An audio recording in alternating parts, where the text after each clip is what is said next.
Welcome back to Hateley Motorsport. Next weekend we've got the Vic title down at Simpson. We've got to strip this old girl down, check it out, fix up a few little bits and pieces. Hopefully we can get the sucker ready to run and do well down there. That'd be really good to do well at the title. So I've been struggling a bit this year, so hopefully we can get somewhere towards the front and do really well.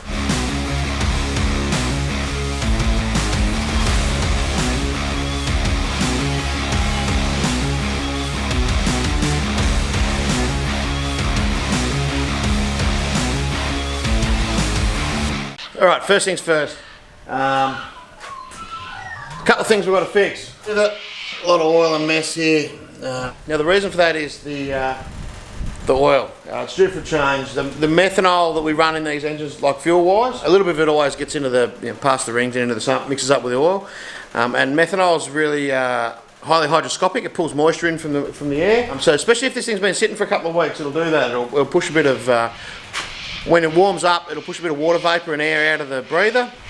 Look, it just makes a milky mess. You think you've got a blown head gasket sometimes, but it's just moisture in the oil. I tend to not change my oil as much as a lot of other guys. Some guys do it every race meeting. Some guys only do it once or twice a year. I'll do it probably every 4 or 5 race meetings. This has done 4 or 5 race meetings, and it's been sitting for a few weeks. And we did notice at the last race meeting that it was pushing a fair bit of milky crap out. So, fair bit of water vapour out. So, got to change the oil and filter is one thing we've got to do. But first things first, the other thing we always do, which we do every race meeting, is do the injectors. So I'm going to rip the injectors out, and I might whiz them into work, get them cleaned up, and then I'll also probably buy some oil and a filter because I forgot to get some this morning when I was in town. So first things first, we'll get that happening.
Alright, got my injectors out, now to go into work, give them a clean on the bench.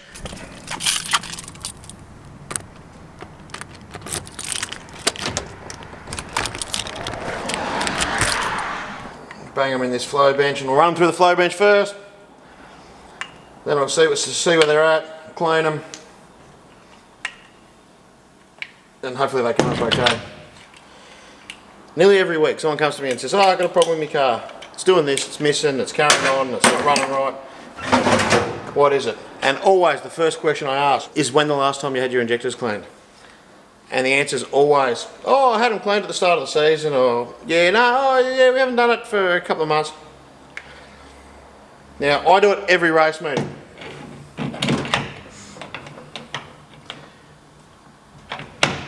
Which is probably a little bit excessive. I'll admit, actually, I think I did 2 race meetings on these ones before I cleaned them. But I tend to not have trouble with the injectors.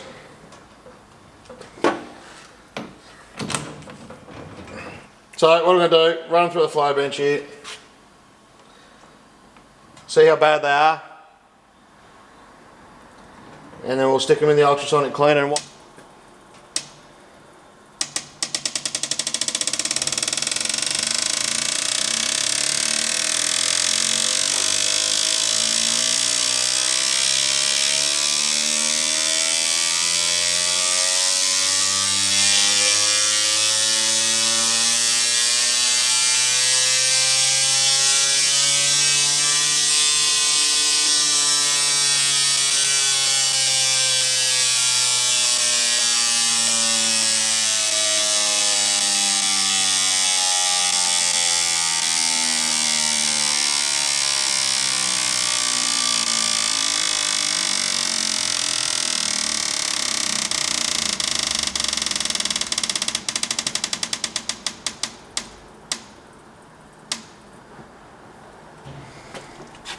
Alright.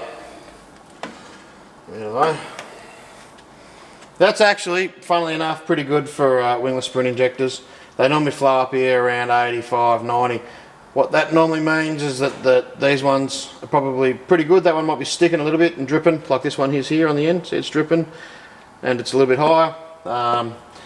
That one's obviously a little bit blocked, but ideally, like, that's not as bad as I've ever seen out of this car. That's pretty reasonable, but definitely still due for a clean. So we'll bang them through the cleaner. Methanol is really hard on the injectors. I think that's why everyone has so many trouble, so many dramas with them. It's fairly corrosive. Like I was talking about earlier with the oil, it drags moisture in from the air. It makes a bit of a mess. So I used to do this pretty regularly. Now this cleaner that I'm using is what they call an ultrasonic cleaner. We use the machine here to pulse the injectors open, that pulses them open and shut. And the cleaner is actually the same type thing as what a jeweler would use to clean your rings or jewellery. It cleans with like really high pitched vibration, which you'll hear when I start it up.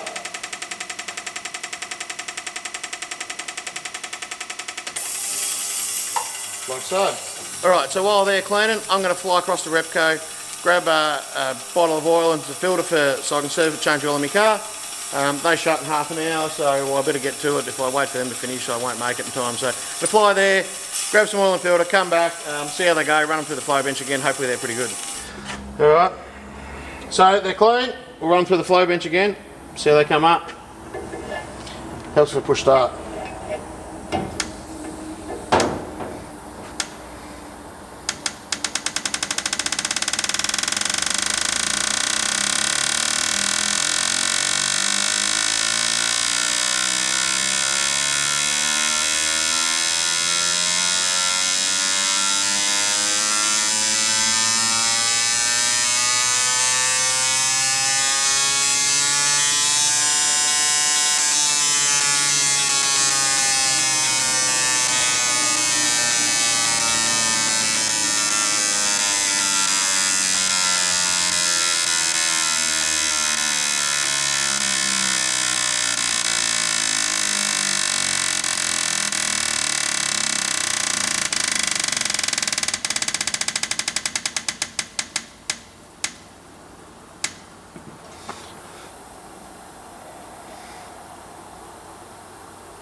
I don't know if you can see that on there, but they vary from 85 to 80, so we're pretty good.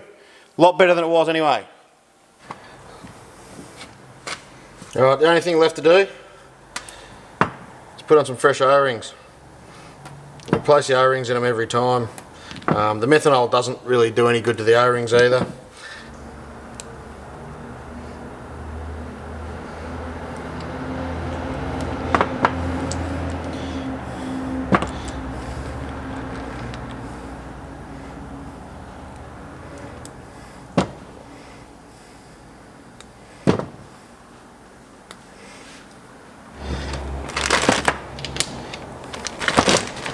Alright, go home, put them back in, and those suckers are ready to go. Just put a bit of rubber grease on the O-rings when I'm putting it back together, just to make it a bit easier to get back together. The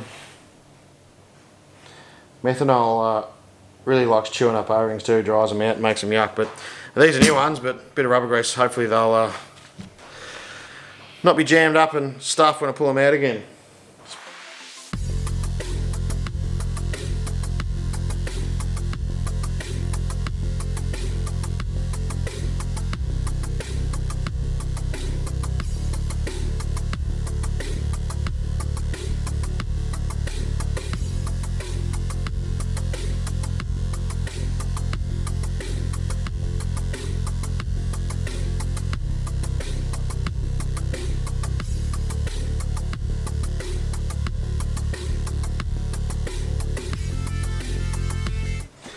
Alright, we'll plug these injectors back in, fire it up, hopefully it runs, prime up the fuel system. hopefully might let it warm up a bit, then I'll change the oil.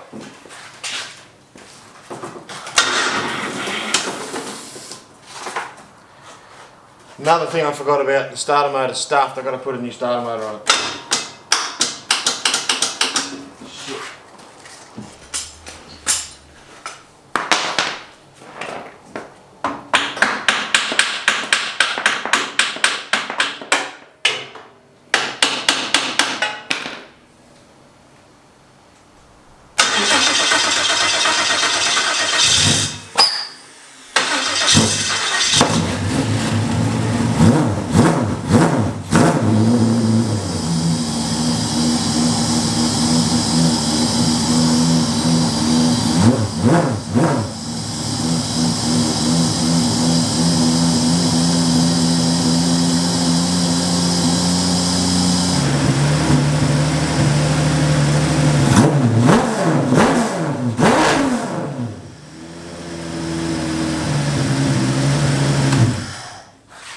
Well, she runs pretty sweet, so that's a start. Now I'll jack it up, get some stands under it, and we'll change the oil and filter.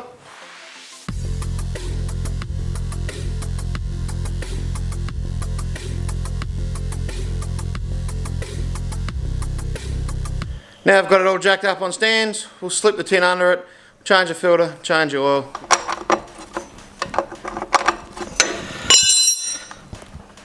See how cold this oil comes out.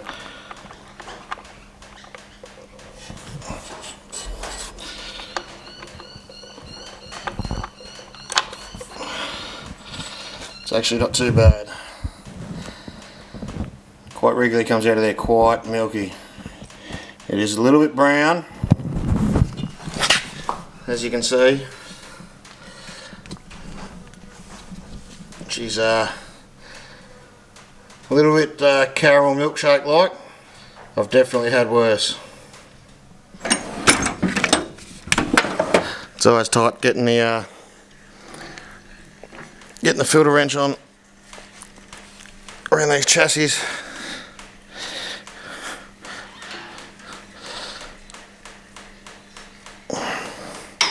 Yeah, get it off quick enough that it doesn't get stuck in there too.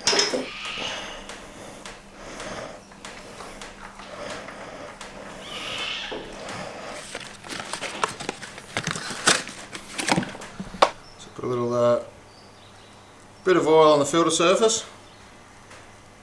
Now I copped a bit of heat a while back when I said that I used Ryco filters. A couple of years ago, we did I don't know, a social media post somewhere saying we use and recommend Ryco filters. So here's a story for you. I've been a mechanic for too long, 20 plus years, and in that time 80% of the filters I've fitted have always been Ryco filters. Now in my race cars I used to use another brand of filter just because everyone told me that's what I needed to do. Eventually I thought, why do I do that? I went with my gut. I've used Ryco filters for years at work and I've never had a problem with any of them. I did have some problems with another brand of filter. I won't say which one.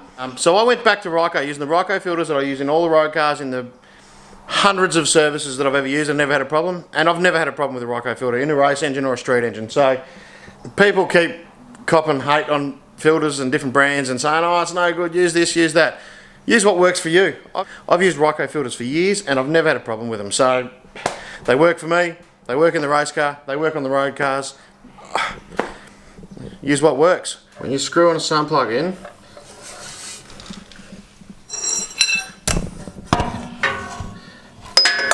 never screw a sun plug in without the spanner to tighten it in your hand.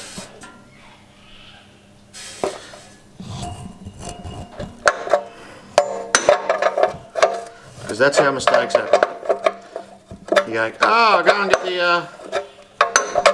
I'll walk over there and grab the spanner. And then the phone rings. This is a little awkward while you're on camera. And you never get back to tightening up the sun plug.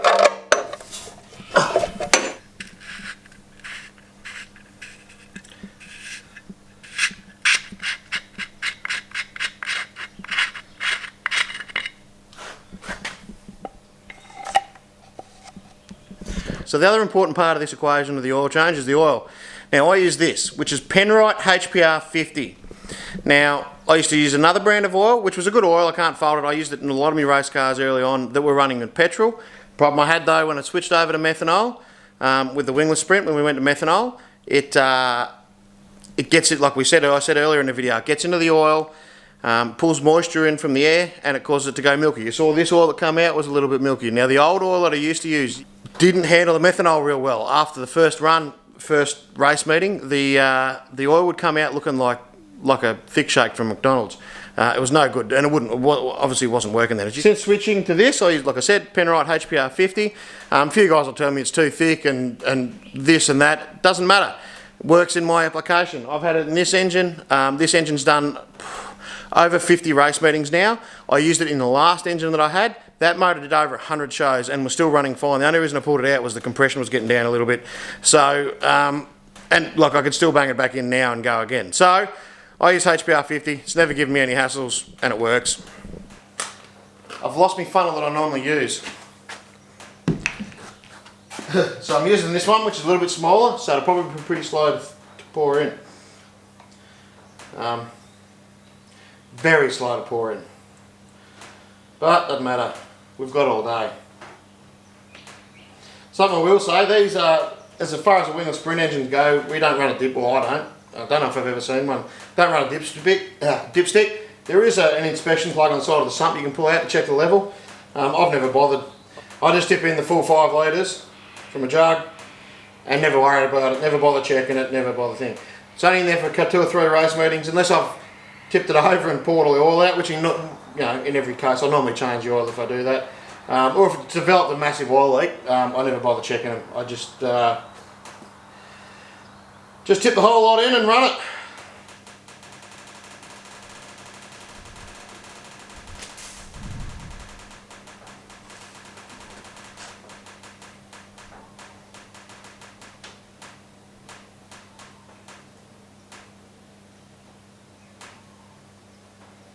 Jeez.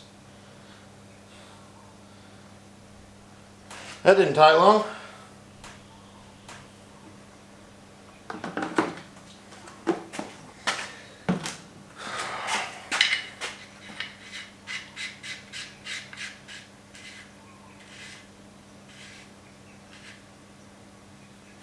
Alright, now all we've got to do is crank it up, make sure she gets some oil pressure, and we should be good to go.